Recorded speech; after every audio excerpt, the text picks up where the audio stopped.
bam lamb, whoa, Black Betty, bam lamb, Black Betty had a child, bam lamb, the damn thing gone wild, bam lamb said a word, none of mine, bam lamb, the damn thing gone blind, bam lamb said, oh, Black Betty, bam lamb, whoa. Hey, good morning, people. Welcome to another edition of the Early Watch. I have absolutely no idea of which number this is or anything like that because I don't keep track of that bullshit. Here with me this morning, hosting for us, thank you, sir, is G-Webs. Yeah, no problem. Thanks for the opportunity. It's actually been fun. I don't know what, I got several things to talk about today, but firstly, I got a rant. And I'm curious because this has been all over the freaking mainstream media for the past, I don't know, a couple weeks. The royal wedding. What the fuck is so fascinating about the British royal family? Did we not risk it all? Did we not risk it all to kick these motherfuckers out of here? Yeah, seriously, I have no idea of people's fascination with that. I seriously think that if there's something about there's got to be something to, if it comes out of that tiny little hole, that little shiny, colory hole that lights up in everybody's house, or if it comes out of back in the day, if it came out of a newspaper, I think that people just give that significance and weight, like, oh, this must be important because it's written on a piece of paper that they deliver to me, or like this must be important. It comes out of my TV. I mean, fucking mainstream media is going over there to broadcast live while they're there. What do you think? Maybe it's the human condition to want a single ruler? My condition, I tell you. I'm just curious, do people secretly want that, to be ruled by one person or one family? We sure seem to do our best in this country to make a case for that. I mean, look at the reverence that's given to the Kennedy family. I don't know if it's necessarily because people wanted the one, but I think they like dynasties and that kind of thing, though. But I don't know if that's the same thing or not. Oh, no, I could never live under a king unless that king was me. I'd have a hard time with that because I don't yourself to that. I wouldn't want to. I'd want to live my life, not worry about everybody else's. Like literally, even if you are the king of everything, unless you're just a total jerk, don't pay attention to anybody else on the planet. You spend most of your life worrying about everybody else's issues. That's what I'm saying. I would have a hard time with that because I don't fucking like me that well. Although I'm probably the best person I've ever come across to talk to. So you got people that like just can't keep their mind out of other people's business, right? Like there's just some people that are always curious about details, maybe not even of any significance, just because they don't know, they want to discover. So if that's a element that's just pervasive in a person, like in general, like in personalities or something, then that's just the amplified version of it. Like, oh, here's the ultimate being nosy. Like we're all gossiping about this family because we all know about it. I really don't know, but it just seems like there's more of that from the old ladies and stuff when my grandma was still around, and they would be talking about stuff like that.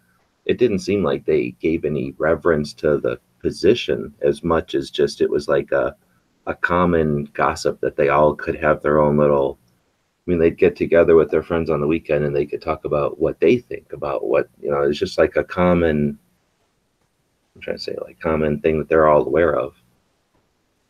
Again, it's because it's on the TV or the newspaper. If the newspaper would have been talking about the new ocean liner or, go into space, maybe they would have been talking about those instead. Because it's a common thing. Maybe that's the thing. It's commonality. We've all experienced it. I don't know. It just strikes me as being odd as all hell. And Oh it's no, I been think this way it for, shows for sure why that national media is such a waste. I mean, we only have 24 hours in our lives, and if media is hoping to have, that entire time, our attention the entire time, then that only gives them 24 hours in a day to even put stuff out there. Most of us sleep for like 8 of it. So in that valuable time that they got left, they're going to spend effort and resources and our money to find out about what's going on over there. It just, yeah, it makes no sense to me. I mean, I, worry about Obama. At least he's here. Or worry about Trump. These are families here that they could spend that time worrying about. uh, I, I don't know. I simply don't get it. And I really started thinking about it when Charles and Diana got married because that was fucking over the top ridiculous here. I just, it baffles me that we give a fuck. I, for one, don't. But other people do, apparently. I did order some bullets yesterday. What'd you say? You ordered bullets? Yep. Actually, ammunition, not bullets. Give me back my bullets. Uh, I ordered 2,700 rounds of 22.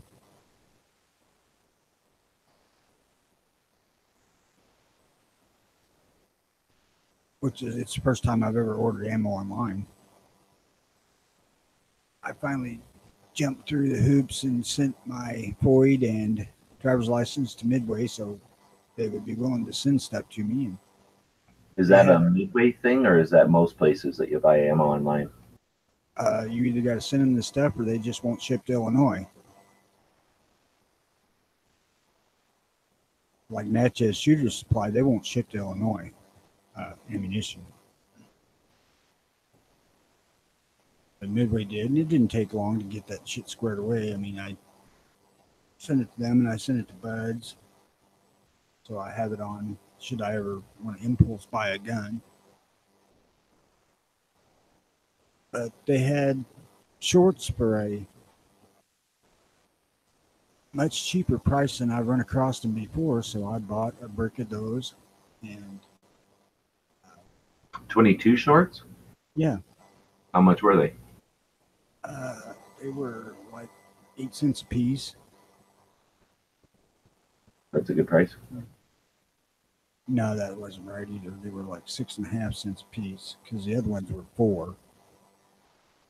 Yeah, and I bought 500 rounds of that, and I bought 2,000 rounds, 2,200 of Winchester M, whatever the hell it is.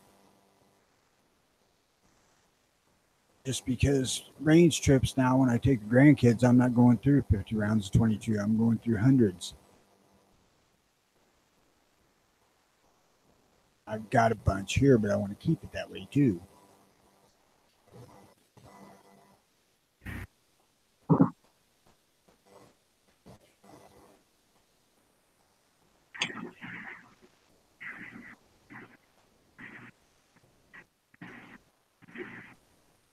Can you hear me okay? Who the hell is gear websites?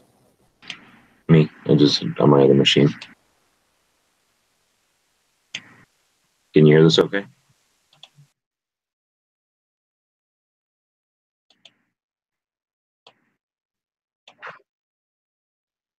Is this audio working?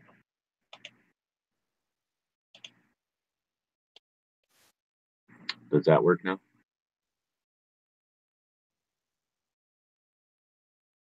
Hmm.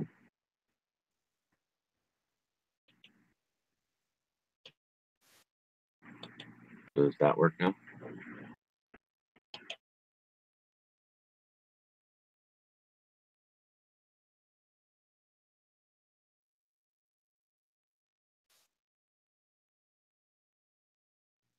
Does that work?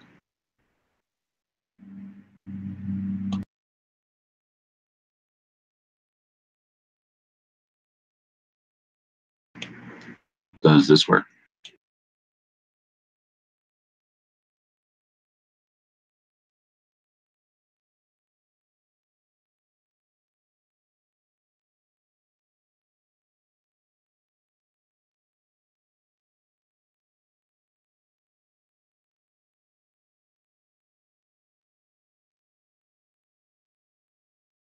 Does that work? No?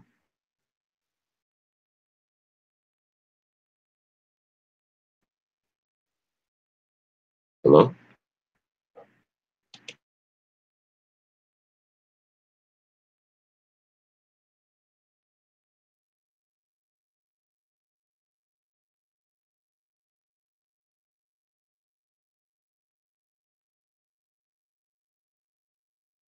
Hello?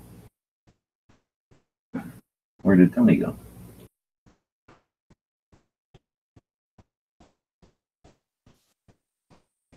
Okay.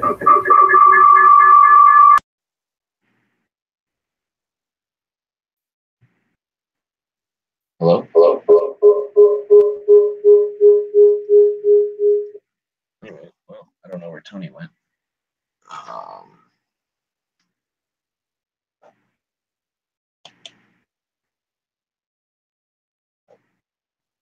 So I guess we're just hanging here in limbo for a minute.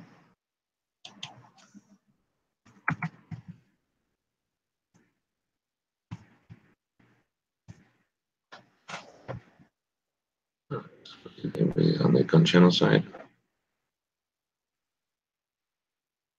I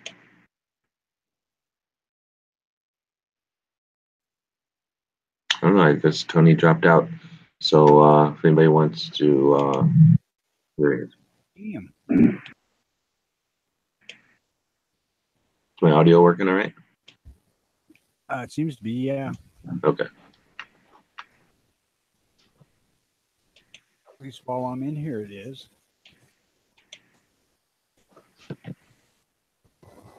I actually got booted, so.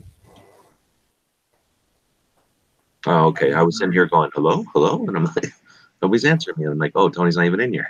Saying hello to myself. Yep. That's the bitch of using my cell phone as a hotspot. Bird flies by, I get booted.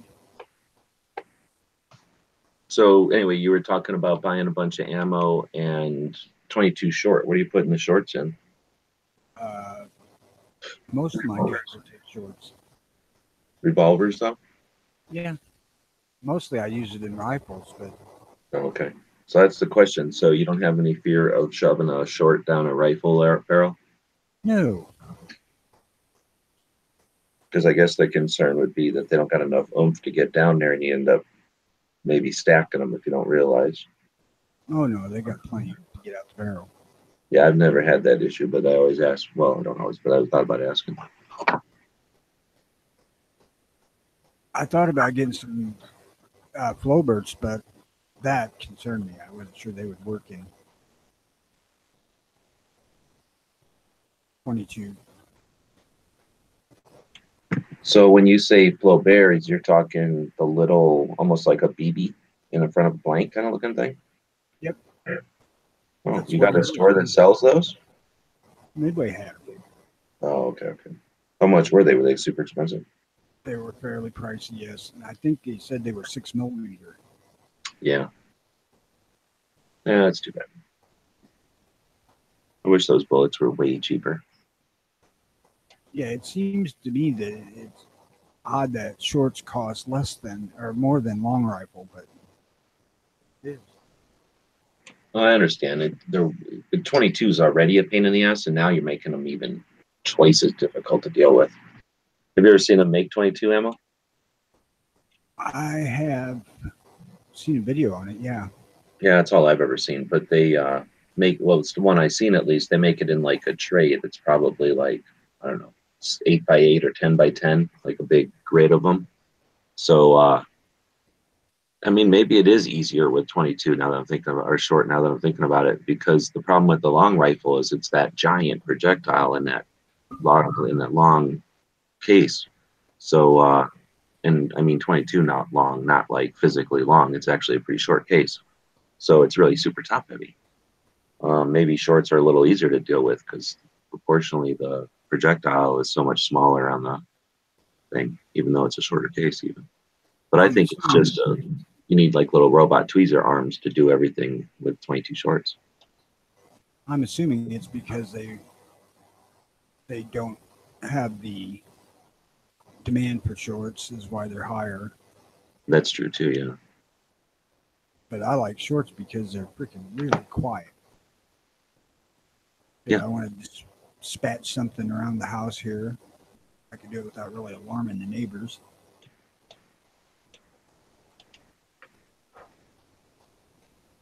And I may squirrel hunt with them this year. I don't know.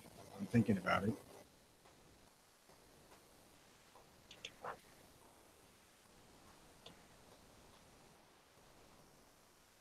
That my main squirrel rifle would hold like 24 shorts.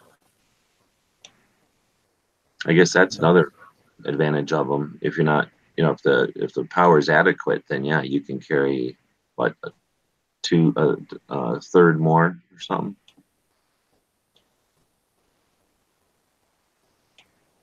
Probably. I guess it depends on the gun, but some of the longer I don't know, rifles. they're a little bit more than half the length of a 22 long rifle. 2/3. That's what I'm saying. You don't really get twice as many in there, but you can definitely get more in. Yeah, you can get more. My rifle will hold 18 22 long rifles and about 24, 25 shorts.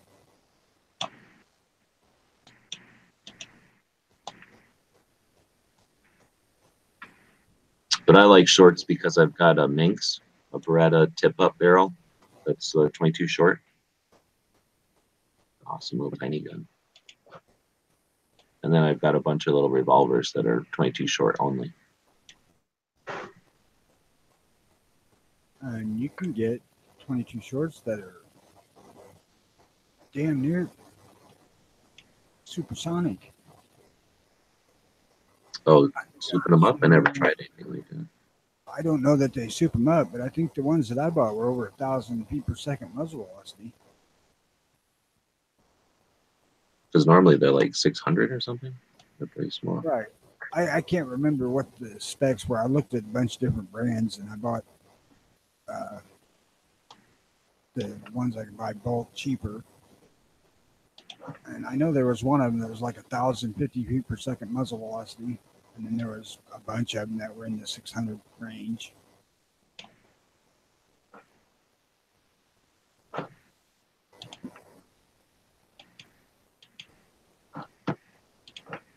I don't know. I don't believe I would try to hunt with them if they were down in 600. They'd probably still work, but I got to take that chance.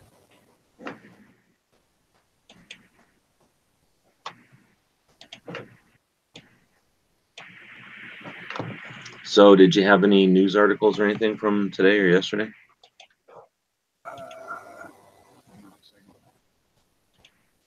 I have one that somebody emailed me last night.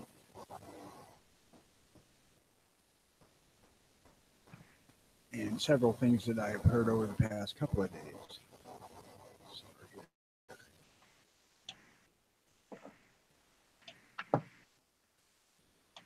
Maybe.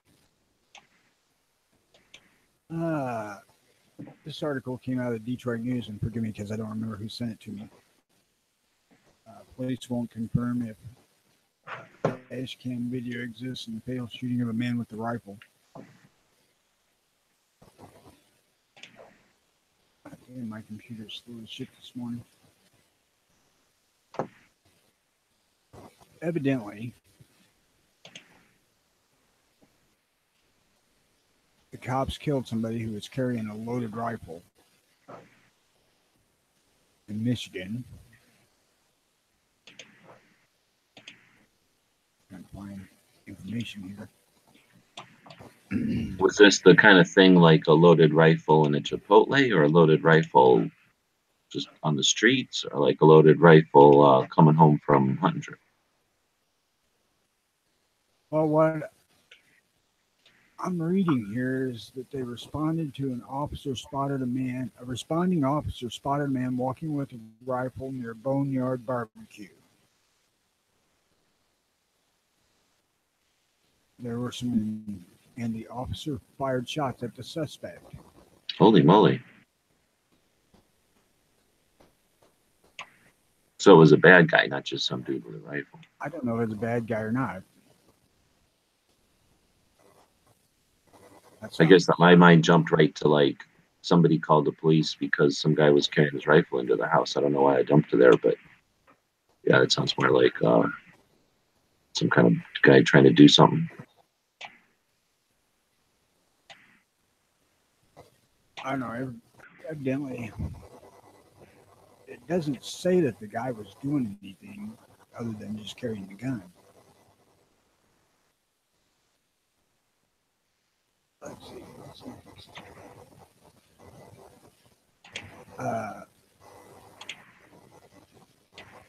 Interesting little tidbit out of California that's on the He broke up there, California, from where? It's come out of San Francisco. And basically what it's saying is California collects biosamples from every child born in the state. The material is then stored indefinitely in a state-run biobank where it may be purchased for outside research. Oh, really? Yeah. That's kind of messed up. Like, why would you have a right to owning your own biosamples? You live in California. Of course, you were born here, so of course we stole some of you, and we're selling that to whoever wants to pay for you. That's creepy. That's what struck me about it. It seemed extremely fucking creepy. I mean, I guess it's not a big deal, except that there are things that can be done with that, I would think. That, yeah, I don't see why the state needs to be involved at all. That's weird. It would seem like there's no need for the state to be that, because you could, if there was actually a demand for parts of little babies like that, which is what it is, then you would think that anybody could set that up. Go to a doctor and say, hey, when you deliver the next baby, let the people know that I'll pay them, you know, whatever they were paying the hospital, you know, whatever that comes out to. Let them know I'll pay them $50. Like if somebody said, hey, for $50, we'll let you be part of this, or you'll be part of this info or whatever. All we need is some of your dead skin cells or something. What's this going to be? The IRS? This is a message from your computer support company regarding your computer refund call on 1-855-687-1444 as our Oh, this sounds company official. down. That is why we are calling you to refund your money you paid. Oh, I got money coming to me. Oh, I love it when robots call me in to give me money. That's one of the best robot phone calls. I don't know how we can live in 2018 and I still get a phone call from a weird robot like that. And are you telling me somebody falls for that? Somebody's like, oh, computer robot called me and said that Evidently, money. That dude in Florida who just either went to court or got busted for the robocalls thing evidently made millions doing it. Really?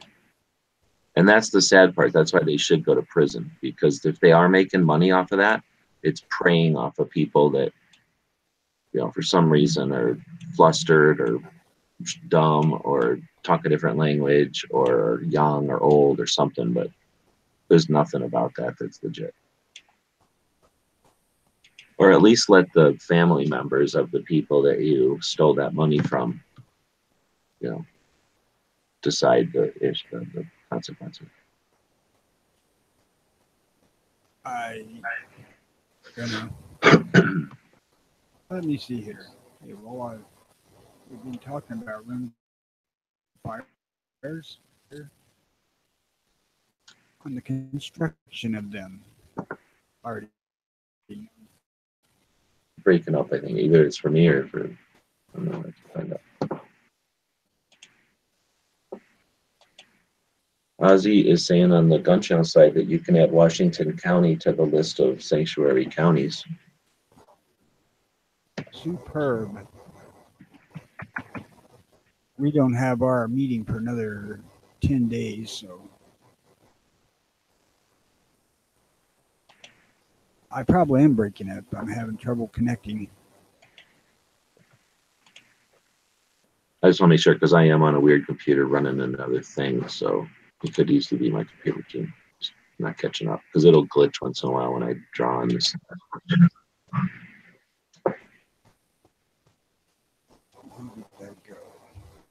All right, so Of course, I want to open it. Stupid ass. That's why I clicked on it.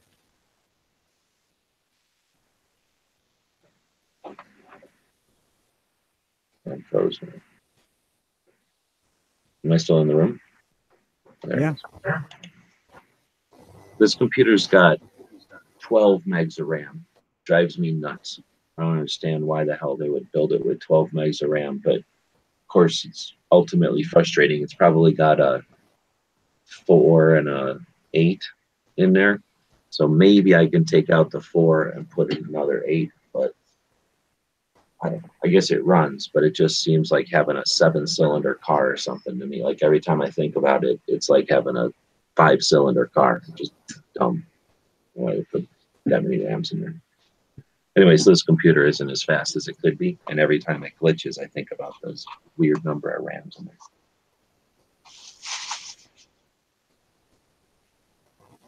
What do you run What are you running for a computer?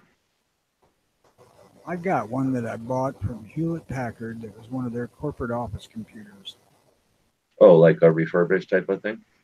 Yes. It is.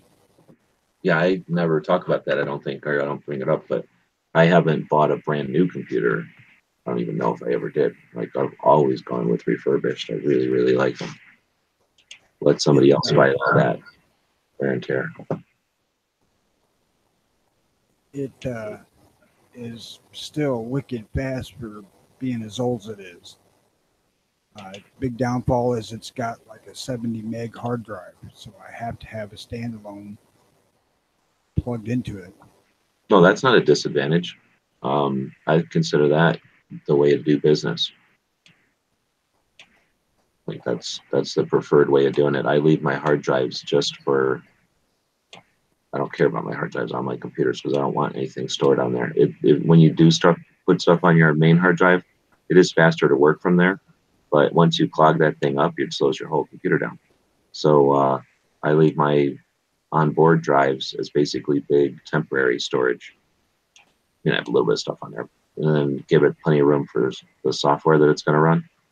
And then all my actual archives are off the machine. Plus, that gives you opportunity to get double duplicate backups right away. All media files. I don't know what all Hewlett Packard does in their business, but they sure outfit their people with some fine stuff.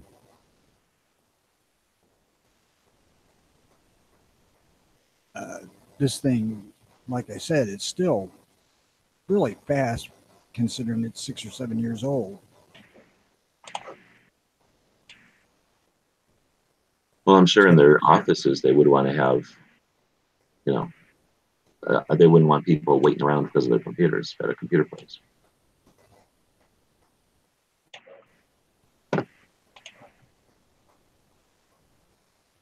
It's got plenty of life in it, or are you looking at new ones in the future? I'm not looking at anything until it dies. Yeah. And then when they kick the bucket, do you take them apart and revive them, or do you just get another one? It depends. This thing really, it's getting old enough where it's not worth throwing money into the board.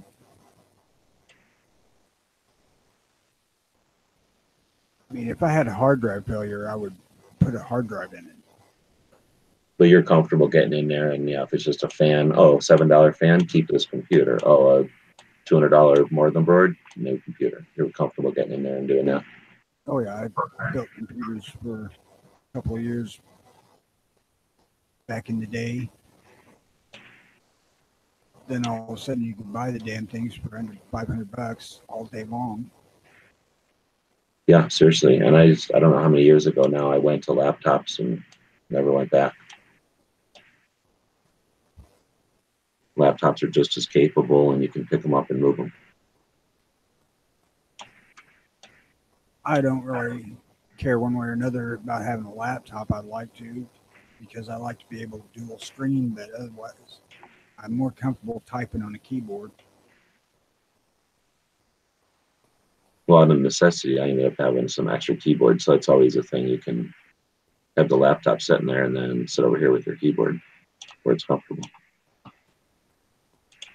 But there's some disadvantages you can't add to them, really. Or if you do, it's a bunch of USB cords hanging around everywhere. Anyway, a little computer talk. I replaced the hard drive on my last laptop. Just a few more screws. Ain't that big of a deal. It's asking me about the 1911 sticker. You mean, or the patches? You mean the Daily Gun Show ones? No, I didn't. I was working on this project. I didn't go look for them. Whenever I get up again, I'll go double check. I know I sold a bunch. I thought I had the inventory updated, but it's tough to keep that inventory going, or to keep the inventory accurate.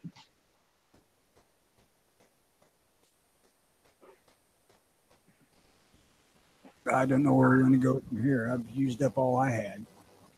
I like to look at the front page gun channels every day, and we missed it yesterday, so we'll do that. Okay. Okay, I just need to open here.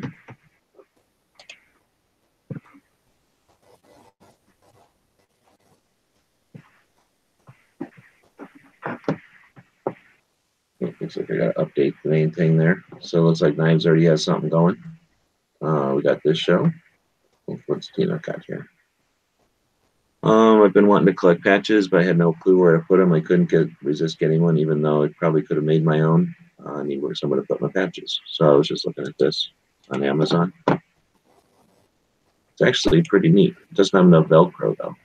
So only $10. But you know, people buy these patches and stuff, and depending if where they're going to put them or what. Where's the dimensions on this thing? It's 38 by 27. And you can tell from the patches on it how big it is. It's pretty big. And what I liked about it is this like webbing down here. So you know, you're going to devote a portion of your wall space or like your cubicle or office or something. You can hang some other shit on there. Mag pouches. Yeah, but it's like indoors or something. You know, you could have even like just a couple of pouches on there and have, you know, at least for a drink or something. I don't know. But I don't get it. It's maybe it was made for SWAT or something, but there's so much dead air on it. Like, I guess it's $10, so there's no reason to complain. But and you can always sew some extra Velcro on there. Looks like it's just a sheet of nylon hemmed, and then they sewed some strips of Velcro 4 inches wide. Oh, shit, that might be 6 inch actually. Anyway, kind of a cool link. Thanks for sharing that. Then I don't know if you've been paying attention to this is from Dog Body. He's taking his dog in. So he put up one of these GoFundMe's just a way for people that are doing something like this, getting his dog surgery, his eye surgeries, just to help out friends and that kind of thing. My only issue with the GoFundMe is it's $5 minimum. I don't like that. I wish it was like a $1 minimum. Because even with the fees, you're still giving somebody a cut, you know, 90 cents or 80 cents or something. And that can accumulate pretty quick. I think that $5 a hurdle. If somebody's like, hey, this is some, you know, acquaintance online, or this is somebody somebody else is asking me to help out with, and it's for a puppy, anybody will throw a buck at that, you know, as long as it's been vetted by somebody you know, okay, this is legit, here's a buck. But $5, it's been enough about his particular one, just the platform in general. I wish GoFundMe would have like a $2 or $1 option. Dead Horse had a show last night. We were in there. I was coloring this project. We were bullshitting about stuff. Did we talk about Dead Horse's 556 show? I told you about that. He did that show last week with the history of the 556. Okay. We were talking about that a little bit again last night. I didn't see this one. So this is another one from Liberty Cat. And I guess, what's the deal? I guess the guy tried to buy an iPhone off of like Facebook. Otherwise, in other words, like doing a Craigslist type of thing, meet somebody face to face. And then I guess somebody's been uh, advertising a deal that's too good to be true. And then when the people show up, they get robbed. So it looks like somebody actually got shot at or something. So I don't know. That's the article there. So if somebody wants to check that out. Oh, you already checked out that thing. Obviously, you got a link there. Or you got a reply in there. Yep. Let's see. Big Gunner had his show last night. I didn't listen to the whole show, but it looked like he had a pretty full panel again. He's always got an interesting show because he brings in people from like the manufacturer's end sometimes, and then from the shooting sports side. So usually a pretty unique conversation. Then we've got Ghost had an interesting show last night.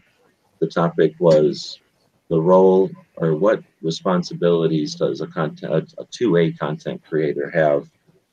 I don't know if it was like in what the whole premise of it was because it ended up going off in a couple of different tangents, but ultimately frustrating listening to a couple of the guys and their opinions of what YouTube specifically is evolving into, I guess, and just ultimately frustrating. So if you're interested in I'd say not maybe unique, but we haven't talked about that stuff in a while, and it's definitely some insight to the guys that were in there and what they think YouTube's all about.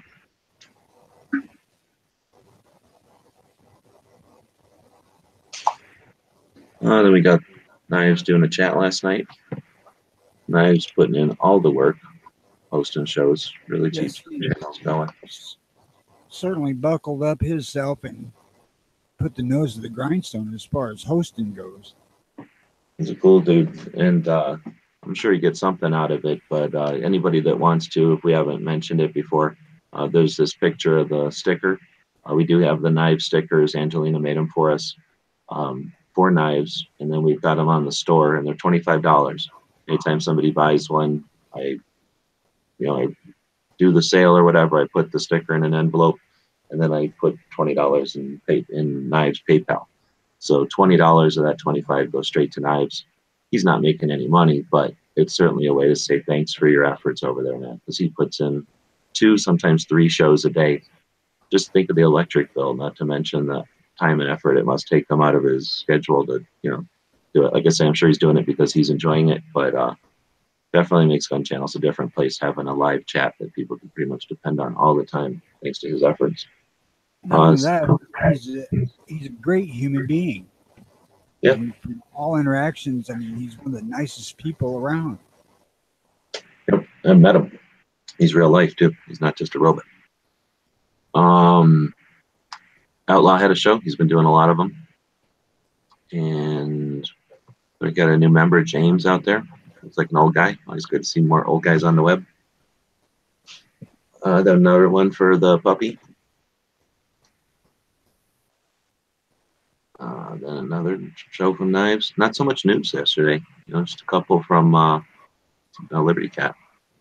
So here's one from Ohio. Despite Ohio's preemption laws, the city councils of both Cincinnati and Columbus have passed municipal ordinances banning bump fire stocks within city limits, claiming they are not a compliant or are not a component or part of a firearm, and therefore the home rule powers to regulate these rights. So I guess they're saying since it's not a gun, we have the power to regulate them. Honestly, I understand that. That makes sense. It's not a gun, it's just a thing. And we were talking about that in the Daily Gun Show yesterday. And the topic on the show was, are local bans on hollow point ammo constitutional? That's a little bit different because it's ammunition. When we're talking about a component to a firearm and the local ability to put laws on that, I don't know. That's an interesting subject. If it is designed and intended to go on a gun, then it is a gun component. I mean, Right, but is that considered protected under the Constitution? A component of a gun? Should be.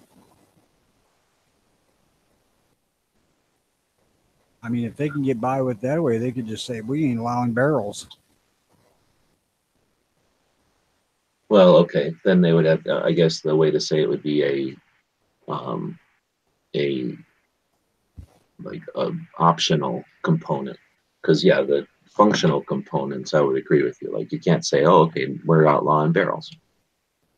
Although they I've do said it. barrel lengths. So that's interesting. So I'm not a lawyer, but be interesting to have a conversation with somebody who's aware of the big picture there. Because yeah. It will be interesting to see how this falls out eventually. You know, Ohio, yeah, it'd be interesting because I'm guessing the towns or the places that they put this kind of stuff through, they're doing it because they're appeasing some kind of fear or concern of the dummies that live there. So, or the majority of the dummies that live there. So hopefully it's an education thing or something that they can be, you know, appeased that there's no need to have that extra law. Because I just don't see the rest of Ohio forcing anything on them. Yeah, crazy. I mean, honestly, it's just a dumb step. It's one of those things that just frustrating that they would even take such a step. I mean, you got gangbangers rolling around with bump stocks all over the freaking place. Exactly. It's like so ineffectual. It's like saying they're going to ban, I don't know, 72-inch barrels. Like, okay, great. Nobody uses a 72-inch barrel. Oh, this looks important. This one's from Washington, D.C. Hi, my name is Officer Marcus Brown, and I am calling from Criminal Investigation Division of I'm going to have to end the show. The matter Turns out the IRS is calling me with a sensitive robot. and urgent, as after all, we found What the hell are we that doing? there was a fraud and misconduct Oh on my your goodness. tax, which you I tried so hard to work on my taxes correctly, and it turns out the IRS has it. That's how many calls I get. Like I say, 2018, and there's this kind of shit still happening. Yep. I can filter that shit on the internet. I can't filter it on my phone though. They had a warning or a notice out today for somebody locally doing that, saying they're Peoria Heights police and that you have an outstanding criminal complaint in your past. You need to send us money. Well, wait, People really that fucking stupid? this is the police department, and you've got an issue. But what we'll do is take some Target gift cards. So if you could go to Target.com right now and download some gift cards, and then give me the gift card number, then we can take care of this because our systems are down. We can't take credit cards.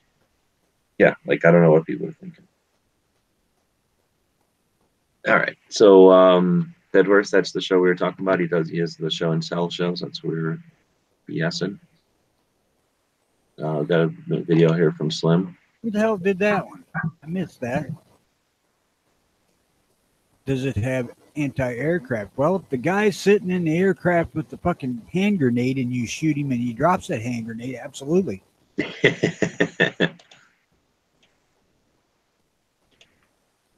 And I got to go find out if I have sold mine or if I still have it. Mine's old though. This is the new one with the orange insert.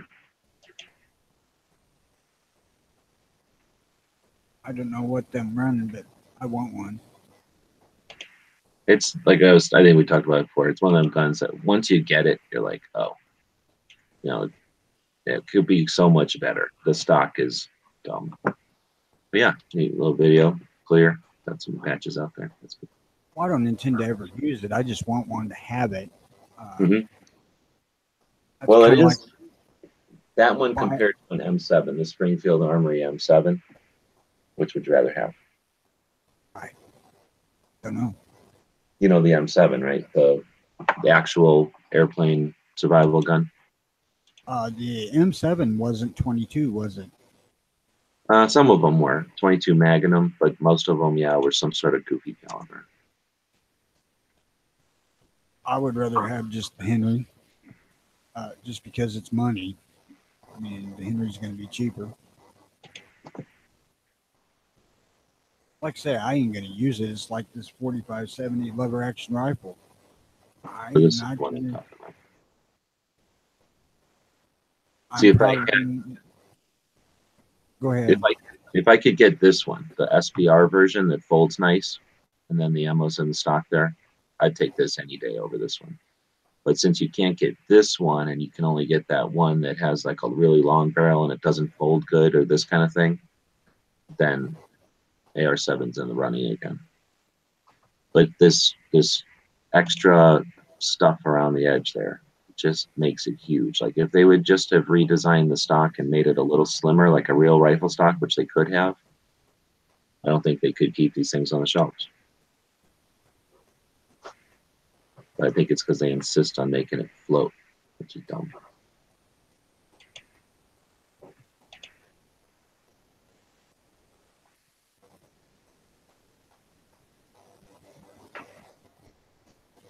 Look at all that dead space. They could have easily stuck something somewhere. Probably got 5 pounds ammo in there. AR 180.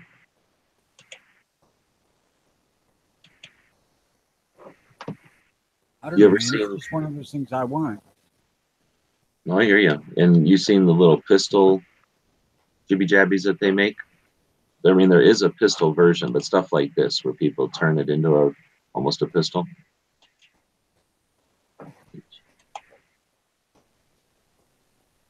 Where they just take the action, they get rid of the whole stock completely, put like a skeletonized stock on it.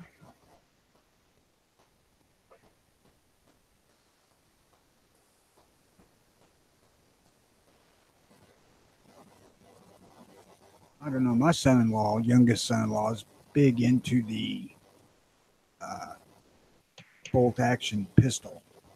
You know, the freaking. God damn it! I can't think who it is. Makes them now.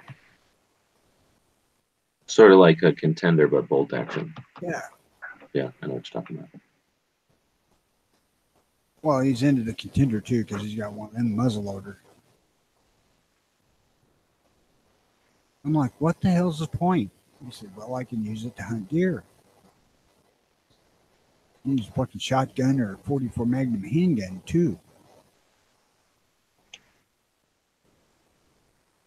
Yeah, I think for deer, I'd rather have something that has a second shot because I do need 2 shots to shoot deer sometimes. Too Hottie says, I have a friend looking for a Browning VLR takedown, 22-250. He sent me the specs and asked him to help him find one. So he's asking people on gun channels. A VLR takedown. Dang, that sounds kind of cool. So it's a pump? No, it's lever action. LR. Oh, lever action. It just has a gap here so that it can come apart. Right. 22-250 though. Yeah. Oh, it's a 4-round, so it's a magazine. So 22-250 is basically 223. 22-250 is 223 with real balls. Oh, so that's like a 30-06 or something bigger with a 223 in it. It's a 308 neck down to. Oh, okay. So that's as far as I know. What would you think? What's that for? That deer is that bigger?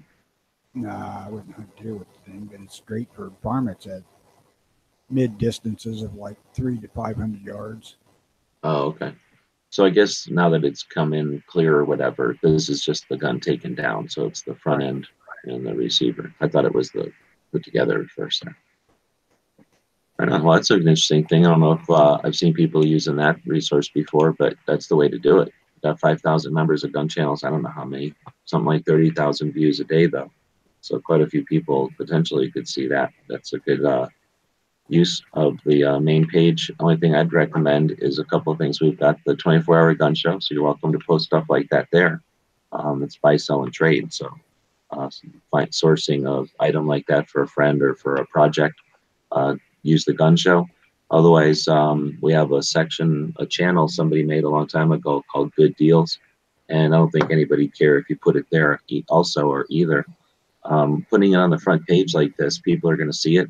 But eventually, like I just had to do, I had to click next a couple of times to keep going and scrolling down. Once people have to go look for it, you're going to get less and less potential that people are going to see it. So it's sort of a way to pin it to a part of gun channels where people might check it out. So again, the 24-hour gun show is a good spot if you're buying, selling, and trading, or looking for. And then the good deals, I think it's called. So it looks like Ellis had a show last night, and he interviewed Crazy Scotsman. Matt had a show last night with zombie movies. You a fan of zombie movies at all? I can't say that I really am. You know, I watched a few seasons of Walking Dead and World War Z. I watched. I thought that was kind of okay. Wasn't bad. Some of the other ones I heard of Day of the Dead, but I've never seen it. The other ones I hadn't even heard of.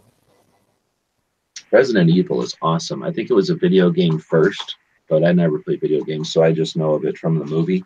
It's Milovich or something, that girl. I'm sure Yeah, you've I actually have all of those. the Resident Evil ones. Yeah, they're on my hard drive. Oh, so have you watched them, or you just have them for the kids or something? I've tried to watch them. I just couldn't get into them. Oh, okay. Well, that's the thing. If you don't like them, then you're not going to like any of them. But if you like them, they're a series, and I give a little extra credit, even if all of them aren't good. If there's like a series of 6-something videos in a whatever, because it just gives you a potential to sit there and watch it for like a whole day or something. I think that's neat. I never heard of Dead Snow either. Zombieland is a comedy with some new comedy or some new comedian guy and some girls, and it's like the zombie thing, and it's just a comedy, kind of different spin on it, kind of tongue-in-cheek. It's pretty decent. Day of the Dead, I think, is one of the classics. I think that's one of the old black and whites that they probably had to put on there, and then nobody voted for it anyway. And Return of the Living Dead is, I think, a sequel to that. And then that 28 Days Later is a pretty decent one. That's 2 movies, 28 Days and then 28 Weeks. You haven't seen either of those? I believe I have 28 Days Later here also. I've never looked at it. That one's tough to watch because the zombies are like spaz. They run around really fast. So it's more of like a horror movie for kids trying to, you want to get your girlfriend to get scared and whatever. But it's a little bit too much of that for me. But the concept is neat. I think it's like an infection that everybody gets and it turns them angry. Basically a zombie, but not fake zombie garbage. It was like an actual, you get like a fever and your brain swells, so you get mad and you freak out before you basically die. And but it's in England, so it's good, but it's also weird and boring having to watch a bunch of weird England stuff.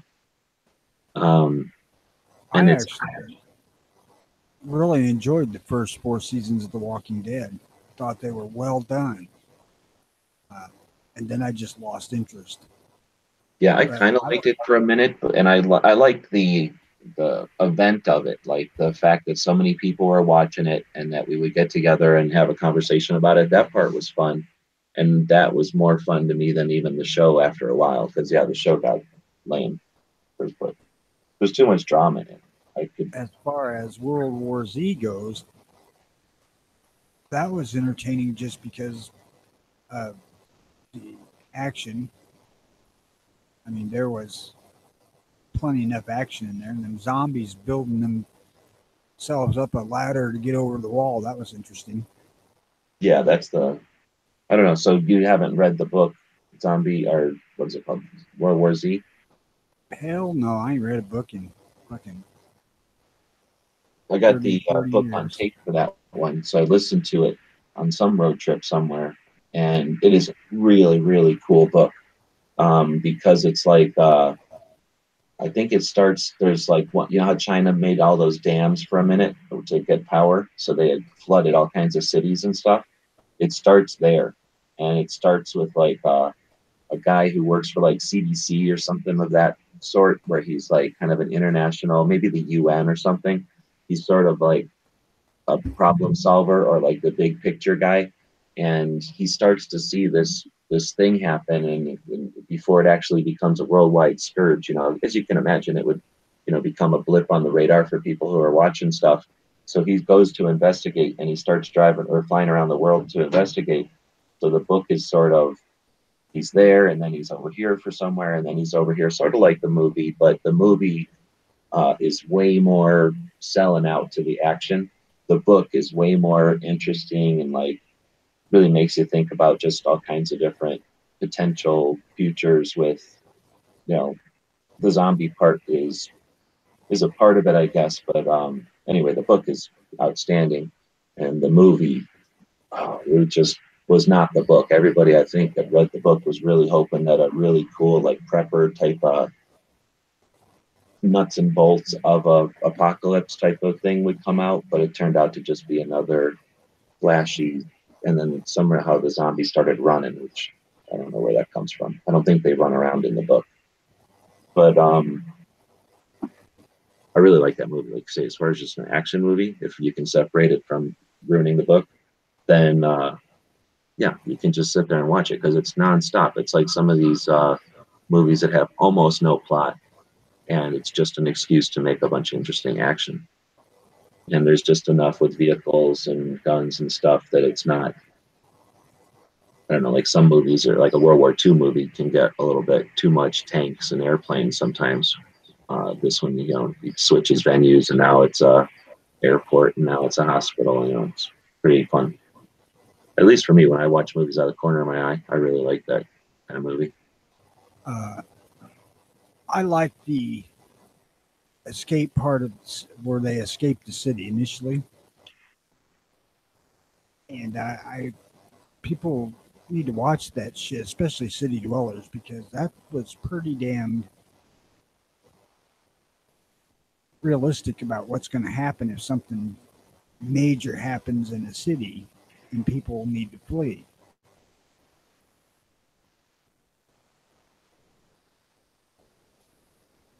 Yeah, I can't even imagine. You know, I think about it sometimes, and then after driving around LA for just 4 days there, I can't even imagine if something were to happen. And they've had things happen there with earthquakes and other weird shit, fires and weird stuff. So yeah, I can't even imagine. It's only like once you get out away from the cities, there's only a couple of roads leaving the city. So I don't know what people are thinking. I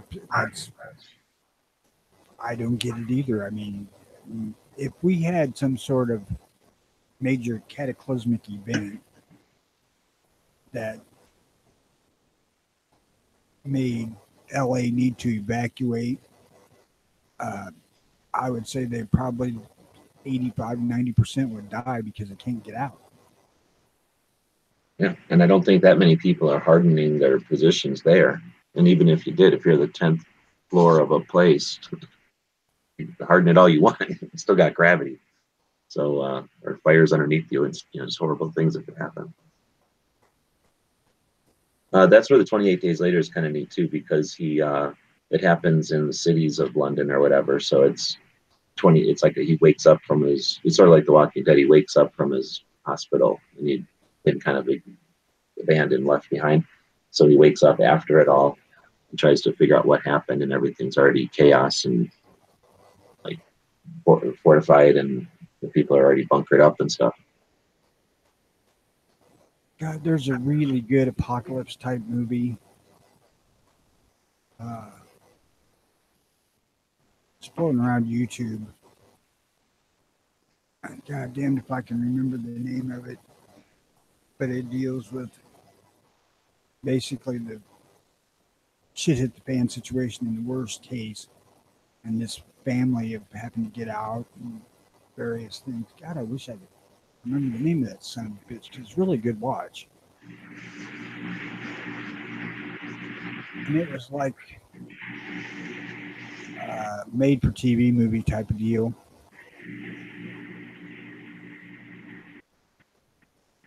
Old or new? Hell, it's probably 10 years old at least. Oh, then I don't know. I was maybe thinking about that one from the old days. But last one on this list was The Scout's Guide to the Zombie Apocalypse. That one wasn't going to win because it's just sort of a campy, I guess, comedy, but pretty good. I really liked it. It was not big, giant budget, but enough budget that it was still good. And it was about some kids that are scouts and zombie apocalypse happens. Dano has a code for access sites. And for some reason, again, we have a channel for that, so that again, same situation, it doesn't get lost in the main newsfeed. Matt had his show last night. There's the thing we're talking about right there, gun deals. In fact, I'll take the link and I'll post it here.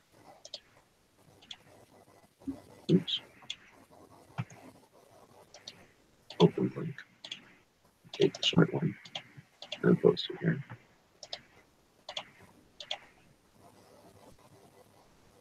I got another new member.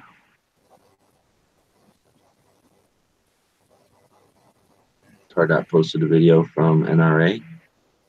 Like Dano posted one from something going on down in tactical response. A bunch of people are down there for a class with, I can't think of the guy's name. I'll think of it when I'm not trying to think of it.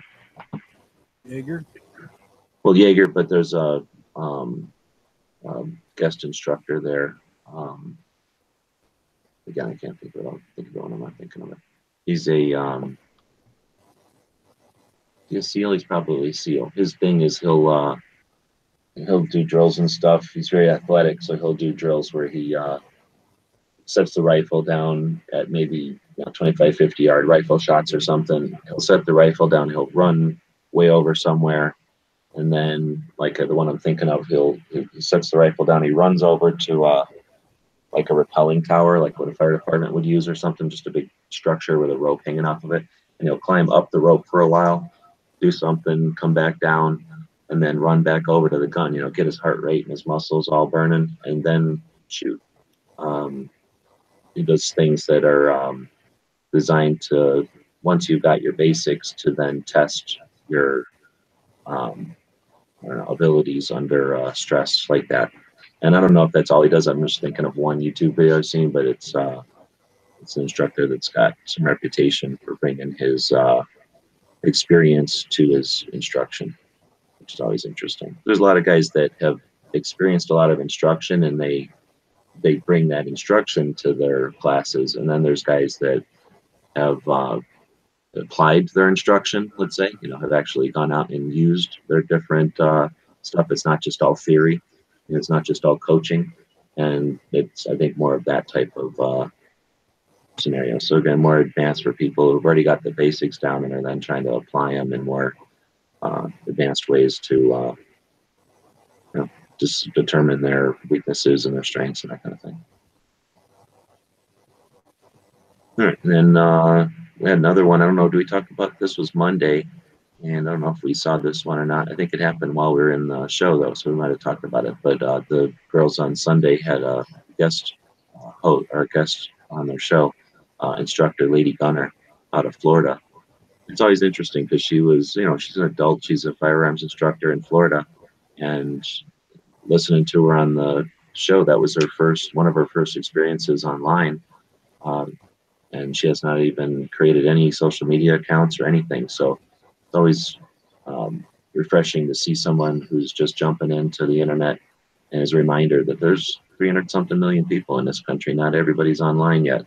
And if you're creating content, remember that there's people who are just new to the internet, not new to guns necessarily, but new to the whole experience. So don't assume that everyone's up to speed or everyone's somehow in the race. We've always got people joining us. So cool to see. And that's what Gun Channel is all about. And I think we've wrapped it up to where we've talked about it before. Well, that's very good. Scroll back up and find out. Yeah, I commented on however that cat lady post, because her husband always rags on high points. I'm like, man, they're a functional gun. What the fuck?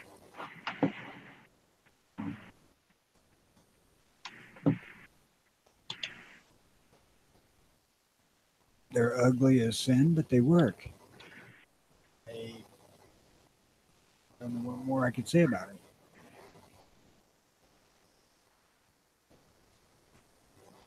Yeah.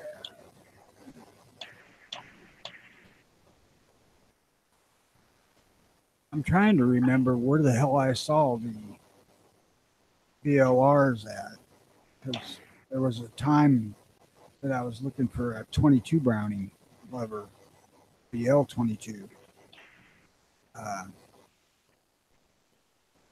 and I stumbled across different BLRs. Been a while. I didn't pay that much attention because I wasn't interested in one. I was looking for a little 22 lever gun. You thinking like a store or something, or like It was an online site, probably Buds.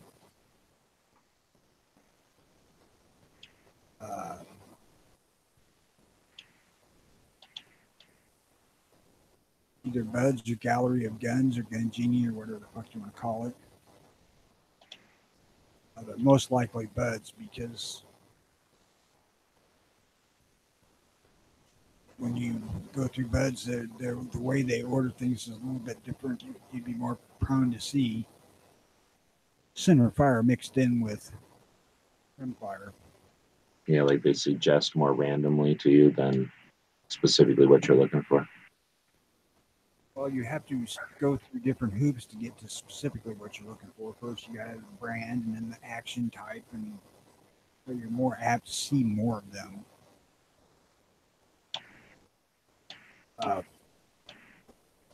My take on today's Browning is that it's still a Browning. I mean, super nice.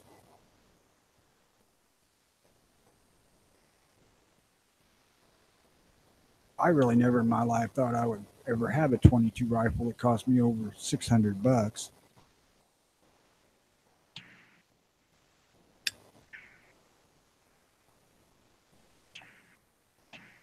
But I do.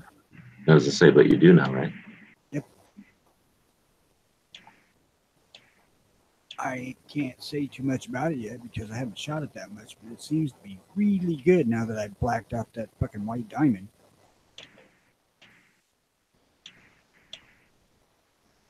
I don't know what it is about them marble sights, but I cannot shoot one that's got that freaking white diamond on it. My eye absolutely will not let me focus the way I need to, you know, and focus on the front sight. That fucking diamond is always drawing my focus. It's not so much like a white on black or a white on white contrast with the target or anything. It's more just focus and on the thing that close. Right. When my eye goes to line the sights up, instead of clear on the front side, I focus on the fucking diamond. And I cannot force myself to focus on the other one for some reason. And when I just took a Sharpie and blacked the thing out, and that solved it. And the sights come back to what I needed, but I just can't use that white diamond on the side. I'm fine with 3-dot. I'm fine with the cup thingy like Glocks use. Those work fine. But that marble sight just does not get it.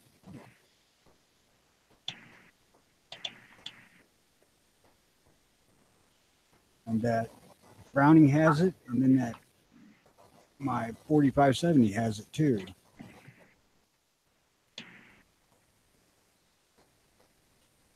But the 4570 has a real tall buckhorn. So it was a little bit easier to focus on the front sight, but still, I blacked it out too. You're talking a lever action. Yes. Yes, one of them is Browning BL22 and the other one's Marlin 1895 and 4570. 1895 Cowboy.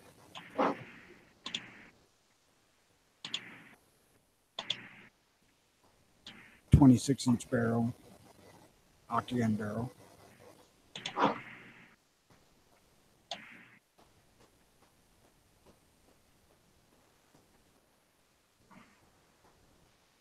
I don't know. Any gun I look at anymore these days seems like they want $700 fucking for it.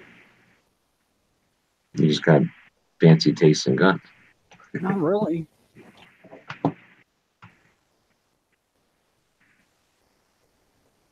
Just the old school stuff seems to be expensive.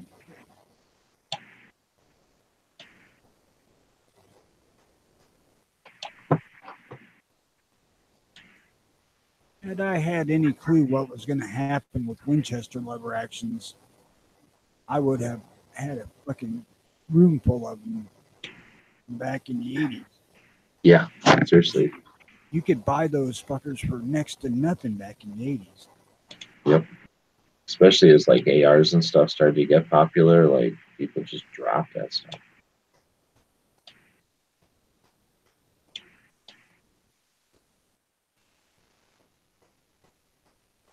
That and old Smith and Wessons, old by, mid 60s era, and then Grands.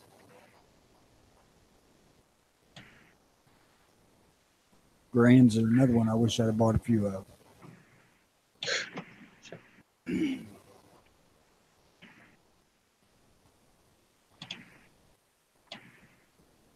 I think you could buy a fucking new Winchester 94 back then for like $300.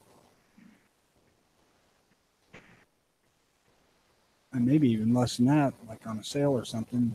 I know I had a new 3030 and a new 32 special, and I wish to Christ I kept both of them. Honestly.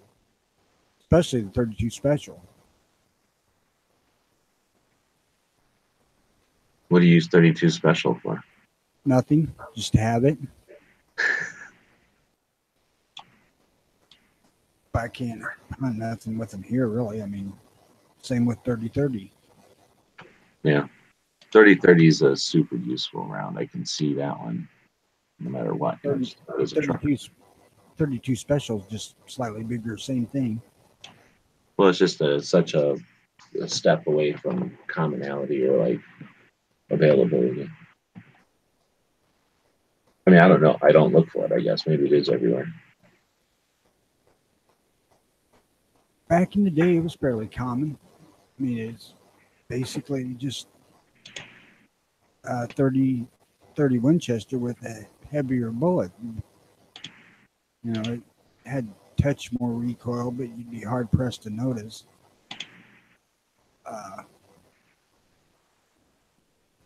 But it's the one that got me to thinking I might like to have a 3206 custom made, but I ain't gonna put down for money.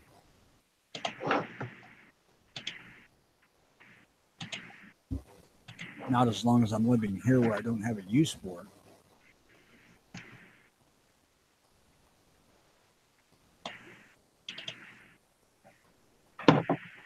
As I get older, I realize that the 30-06 is far more practical for me because it can be used for most anything.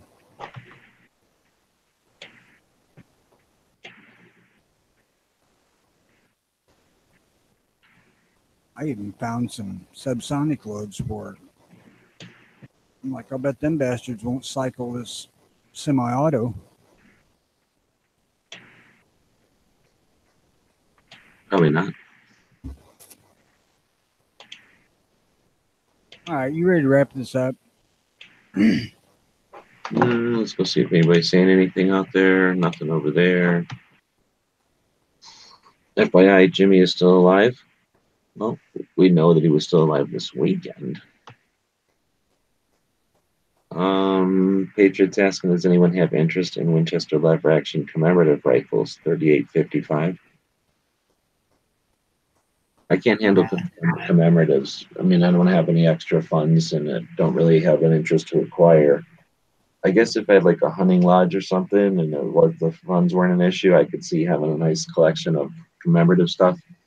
But I don't know. I've seen so many commemorative things come through shops that some of them are commemoratives of dumb things, So I guess if you were into engraved guns, commemoratives might be a way to get some interesting engravings.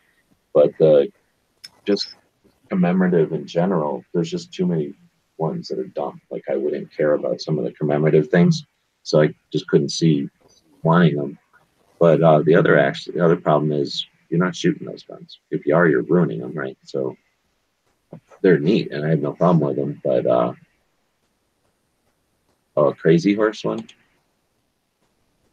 I don't know. What about you, Tony? Crazy Horse. I don't keep up with Winchester commemoratives. I almost bought a Centennial at one time, but I just couldn't because I hated the gun. I hated the way it looked, because the Centennial had a shorter magazine tube and the gun looked just off. There was one Winchester commemorative that I wanted when I turned to Eagle Scout. I wanted the Eagle gun, right? There's an Eagle Scout commemorative one. I ended up getting stupid stuff like a stained glass thing and stupid shit. I wanted the gun. So, and then I would have shot it, so I would have ruined it too. But for that kind of thing, I guess that's kind of neat. So if you got like I don't know, some event or something that a kid does or something, I could see having a commemorative, give it to them, let them use it. But Crazy Horse, I don't have any tie to Crazy Horse myself personally. I suspect something like that is widely there's enough wide interest in that it would be one that's worth buying. It's not like I don't know, just something so specific that no collector in the future is going to have that much appeal. That's the kind that is going to have a more wide appeal. So I can see it being an investment. I'm sure that I've seen the Crazy Horse gun, but there's enough people out there that are collecting Winchesters that it should sell. And they're commanding some big dollars. But I wouldn't. There's a very rare case of me buying a gun that I don't intend to shoot. And I haven't done that yet. I mean, every gun I own, I bought for a reason and I have a use for. Well, what would do you consider a valid reason investment? No.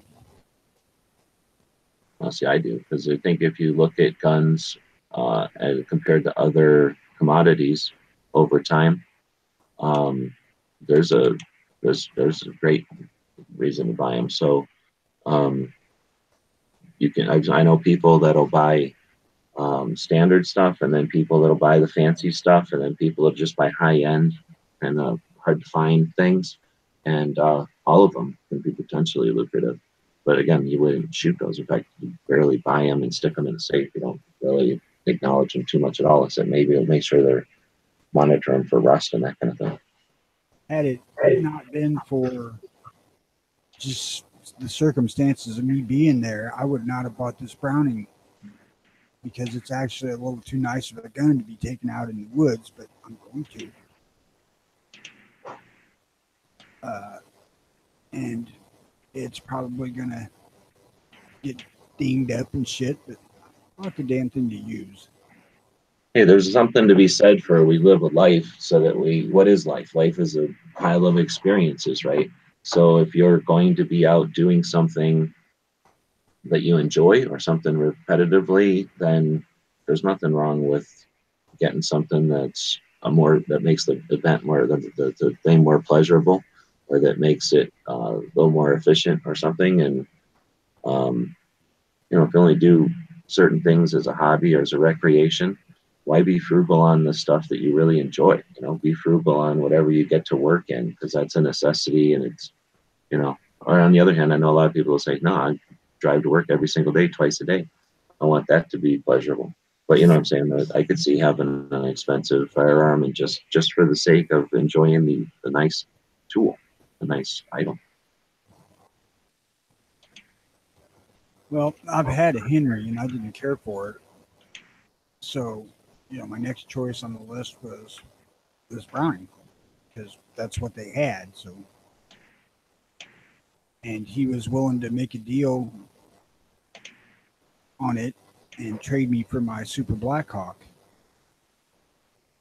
And I couldn't pass it. I mean, the Super Blackhawk's $500 plus the extra 100 I paid for the trigger guard, and he gave me all that back on this rifle.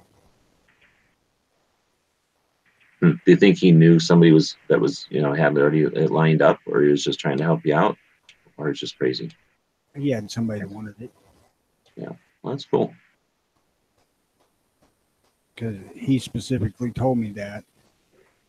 He said he didn't know if they wanted it with the round trigger guard. I said, well, if they don't, they will as soon as they shoot it with the Dragoon trigger guard because some bitch will bite them. Well, that's the thing. If you get some of the like almost necessary or common upgrades, then all you're doing is helping the next guy out. So I've seen some things that like, what do you do with this gun, and why would you think anybody's going to buy it after you did that to it?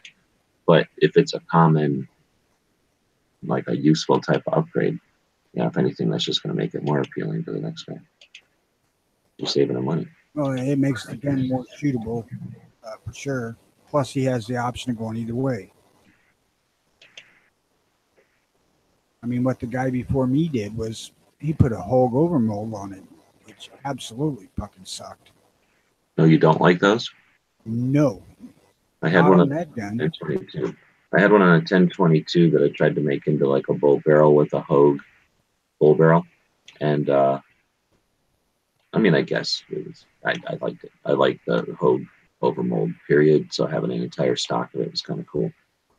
I don't know if I'd want it on a hunting gun. I don't know. I put new factory grips on the thing, and it still whacked me, so I bought the whole backstrap trigger guard assembly and replaced it with one like on my Super Blackhawk Hunter, and it's a rounded trigger guard. And that solved the issue of the gun beating the shit out of my fingers. So, you know, like I said, the guy that wanted it, he gets the option to go either way he wants with stock or have it be kind of unique because that ain't the way they come.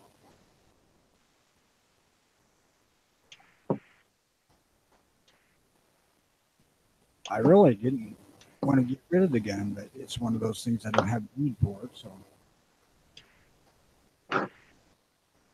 enough 44 Magnums already. I didn't need one that was just going to sit in a fucking box all the time.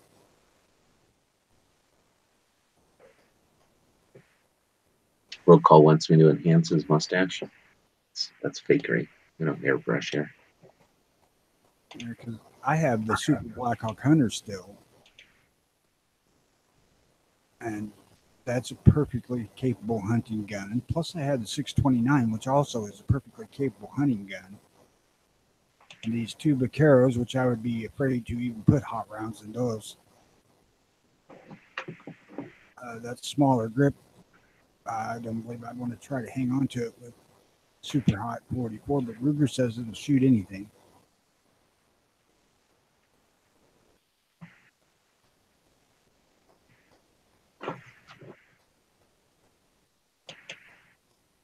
Well, with shooting everything, I think we've wrapped up. There hasn't been anything being said on the gun channel side, so I guess Knives corked us and took all our audience over their way. But the or the YouTube side, Patriot and Roll Call have been over there chatting a bit, and some others. So, but I think we've hit all of the topics that have been coming up in the chat. We talked about the news for a bit, and I got to color Chris Cox. So, yeah, sorry about missing yesterday. Getting into the routine or whatever. I just stayed up too late the night before working on this project. So we'll be back tomorrow, and we're working on getting the things set up so that people on the Early Watch Nation that want to contribute to the new stuff for Tony, or people that want to update the legislation, legal stuff going on in their areas, we'll have that by the end of the week. So, I don't know, anything else, Tony? I got nothing else. Everybody have a great day. Other computer here, so let me kill this computer and go back to this. And hopefully this won't be a bunch of feedback. Oh no, that's a lot of feedback. See you, everybody.